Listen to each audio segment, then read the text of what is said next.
The three children and William met Lily, an 8-year-old girl covered in burn scars, whose next move left even the nurses in tears. It all started a few weeks before May 2.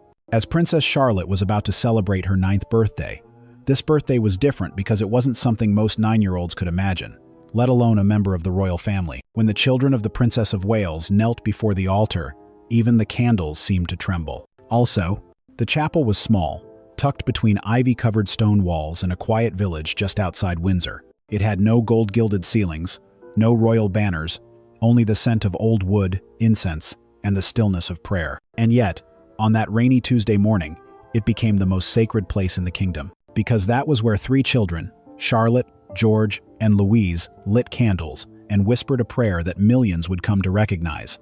Subi, tum praesidium confugimus, sancta Dei genetrix. We fly to thy protection, O Holy Mother of God. But let's go back to how they ended up there. A few weeks before Princess Charlotte's 9th birthday, the world did not know what the Wales family was quietly facing behind palace walls.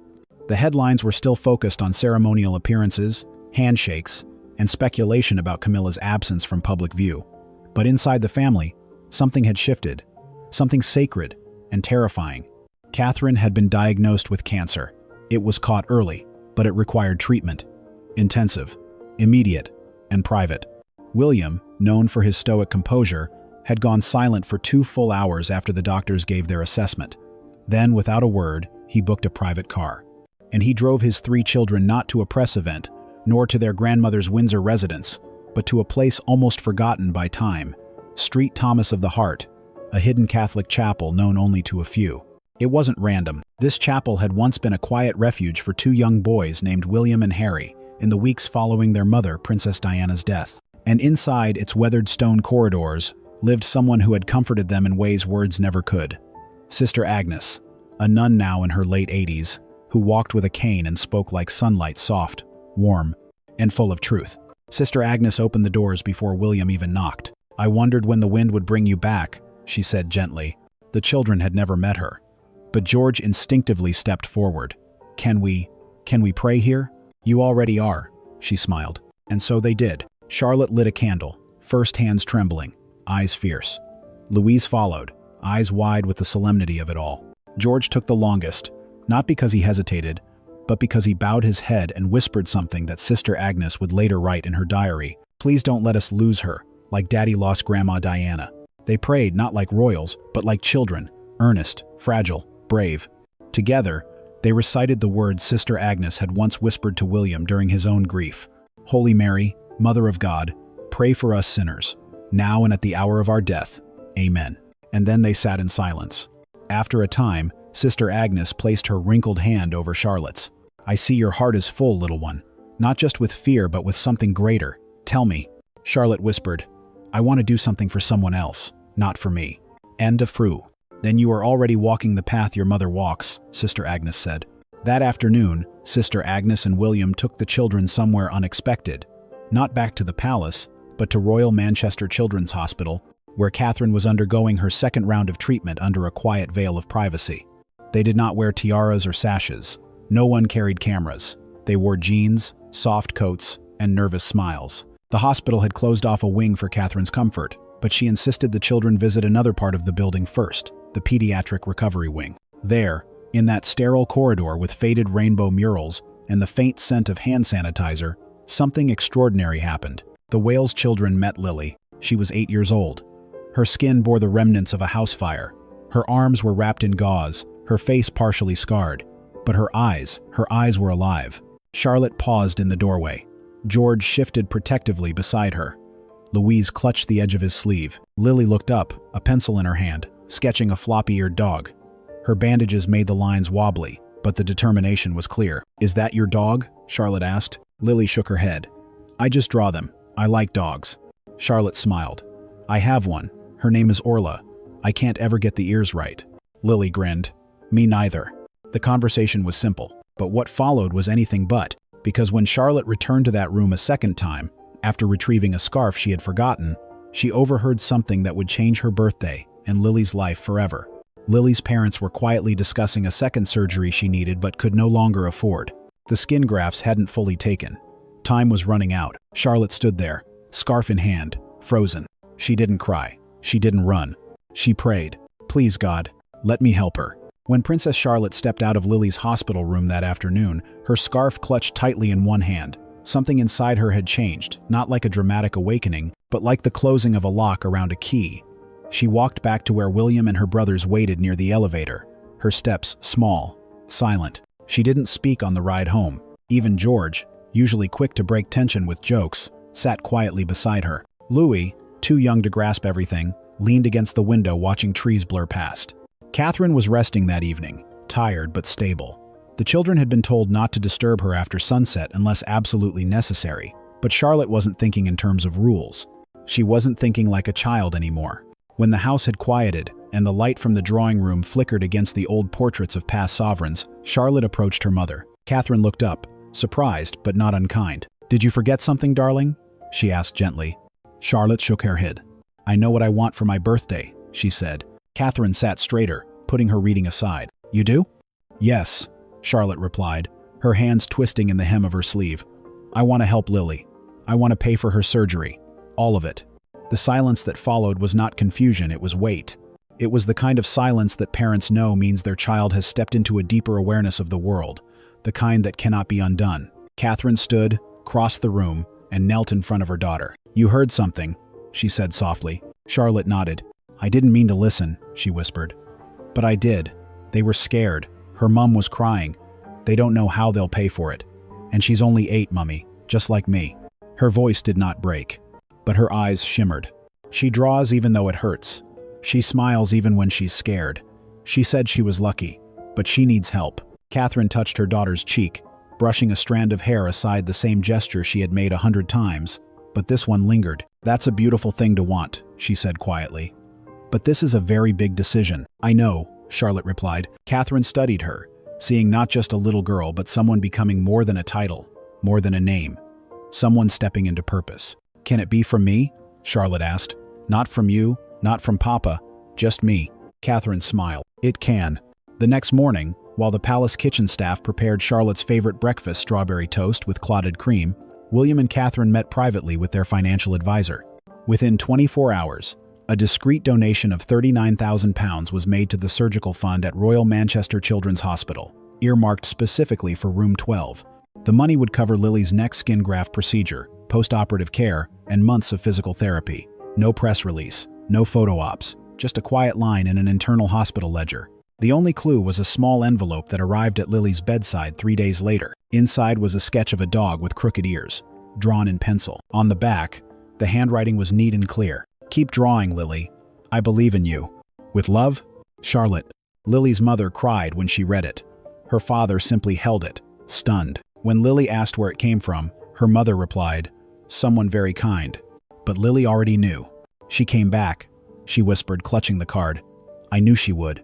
The surgery was scheduled for the Thursday after Charlotte's birthday. There was no party that year. No balloons, no media attention, no gowns. At Charlotte's request, the day was spent in quiet at Windsor. The family had cake, of course, but when Catherine asked Charlotte if she had a wish, the girl simply said, "I already made it." That night, before sleep, she asked if she could light a candle in the small chapel William had built in memory of Diana. With her father by her side, she lit the flame and whispered the same Latin prayer Sister Agnes had taught her, "Sub tuum presidium confugimus." The candle flickered, then held steady. Catherine, still healing, received the news of the scheduled surgery with quiet tears. She had told no one outside the family. But somehow, the world seemed to know not the details, not the names, but the spirit of what had been done. Whispers of a young royal's act of grace began circulating among hospital staff and eventually reached the ears of a BBC producer. But when they reached out to the palace for confirmation, the response was a single line. "The princess chose to give quietly, and that's how it shall remain." But it didn't remain silent for long, because the night before Lily's surgery, a child knocked gently on room 12. She wasn't wearing a crown. Just a hoodie with her initials stitched on the sleeve, and a dog paw drawn in blue ink, peeking from the pocket. The air in room 12 was still. The only sounds were the rhythmic beep of the monitor and the soft hum of a bedside fan. Lily lay propped up on pillows, her left arm gently elevated, wrapped in new layers of clean gauze. A nurse had just finished adjusting her IV when the knock came soft, not formal, almost unsure. Lily's eyes lit up even before the door opened. She knew that knock. Princess Charlotte entered quietly. No scarf this time, no royal coat. Just a soft gray hoodie with her initials stitched on the sleeve and a folded paper poking from the front pocket, a sketch of Orla's paw print, drawn from memory, in blue pencil. "You came back," Lily said, sitting up straighter. Charlotte smiled. "I promised, didn't I?"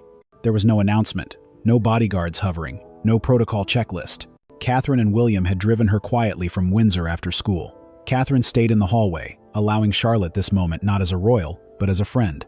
Charlotte pulled a small new sketchbook from her backpack. "I thought maybe we could draw something together when you're better." Lily grinned. "Dogs?" "Of course," Charlotte said. "But this time you can teach me how to draw noses." They giggled. It wasn't a grand gesture, but it didn't have to be. It was the kind of laughter that rises gently between children who carry scars the world can't see. Lily shifted slightly, wincing. The upcoming surgery was already weighing on her small body. Her smile faltered for a moment. Charlotte noticed. She reached over and gently took Lily's unbandaged hand. "Are you scared?" Lily hesitated. Then she nodded. "Mostly. About it not working," she whispered. "And about waking up and hurting again." Charlotte thought for a moment, her thumb tracing the edge of Lily's hand. "When my mum got sick," she said slowly, "I thought I was going to stop breathing.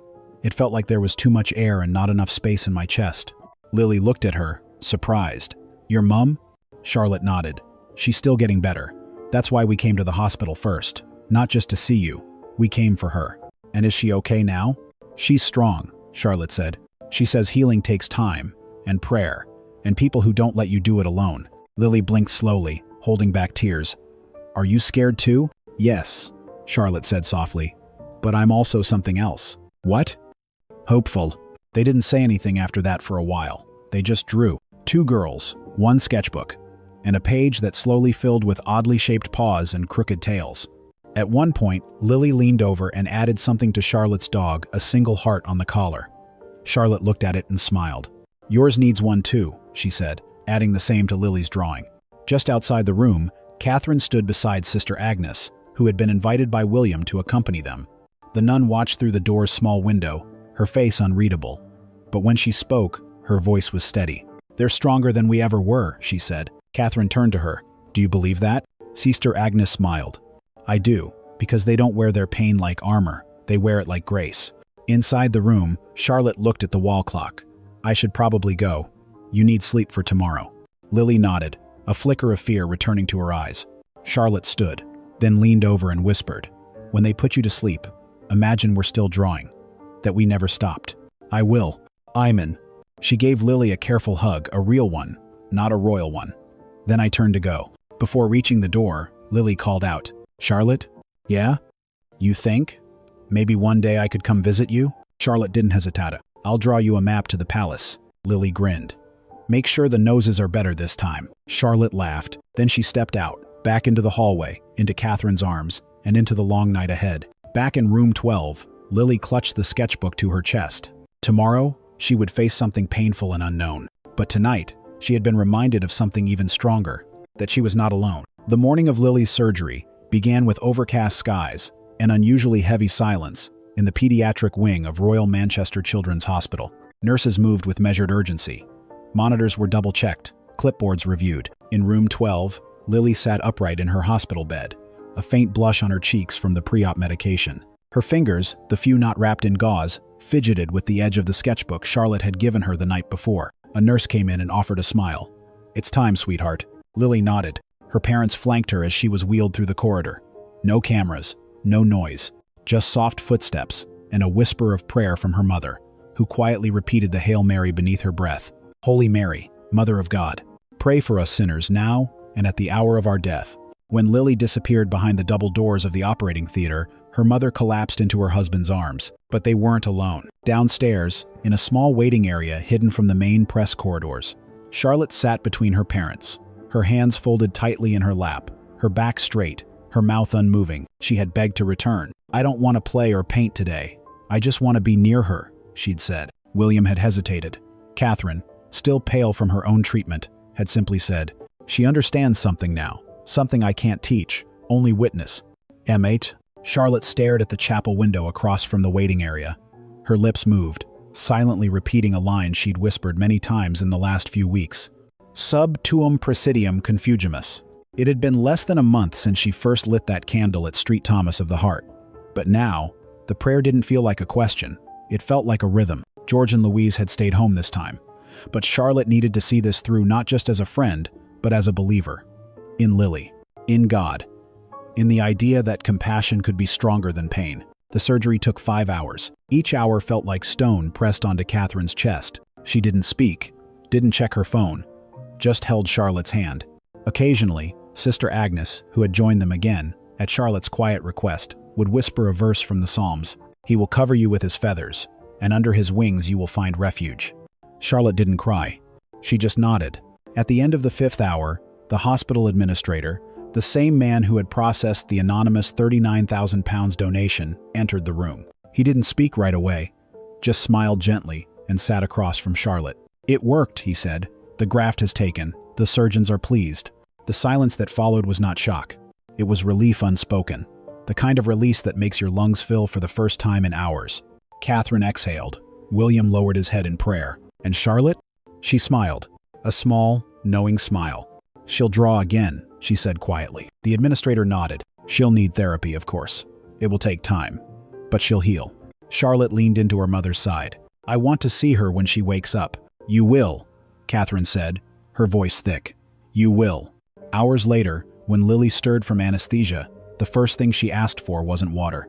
It was the sketchbook. Her mother gently placed it on her lap. The page still held the last thing she and Charlotte had drawn together, a dog with a crooked paw and a heart-shaped nose. Lily stared at it and whispered. She came back. Across the city, in the Wales family's private residence, the staff had prepared a quiet meal to mark Charlotte's delayed birthday celebration. But Charlotte insisted on one thing before dinner. She returned to the small chapel inside the estate, alone. There, she lit a second candle beside the one she'd lit a week before. And for the first time, she added her own prayer, not in Latin, but in her own soft voice. "Thank you for helping me help her. I'll do it again, I promise." Catherine watched from the doorway, one hand pressed to her chest. In the days that followed, no official statements were made. But something else happened, something that no PR team could have planned. A nurse from Lily's ward quietly posted a photo.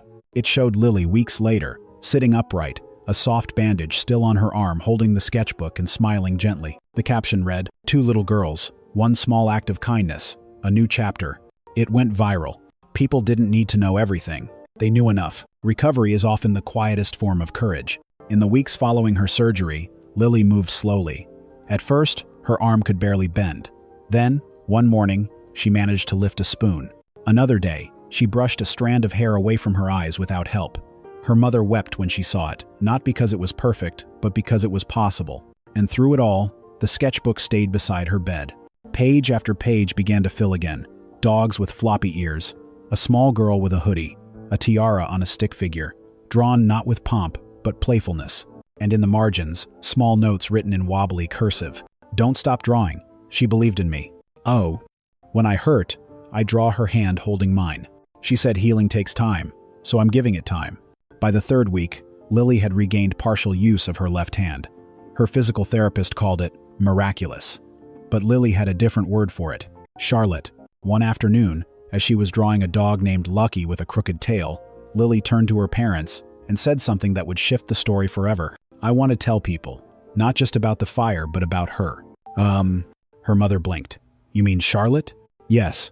Her father exchanged a quiet glance with her mother. They had always planned to keep things private, for Lily's protection, for the royal family's privacy. But Lily was firm. "She didn't want people to know, but I do. Because without her, I wouldn't be getting better like this." They didn't answer right away. That night, her father prayed over her bed while her mother sat beside the window, staring at the lights of the car park below. The next morning, they made a call not to the press, but to the hospital media team. 3 days later, a small video was filmed. No makeup, no stage, just Lily, sitting in her hospital bed, hair tied loosely, sketchbook open on her lap. She spoke clearly. "My name is Lily. I'm 8 years old, and someone really kind helped me when I needed it most. Her name is Princess Charlotte." She talked about their first meeting, the drawing, the visit, the scarf, the moment she realized someone saw her pain and chose to do something about it. "She didn't want to thank you," Lily said.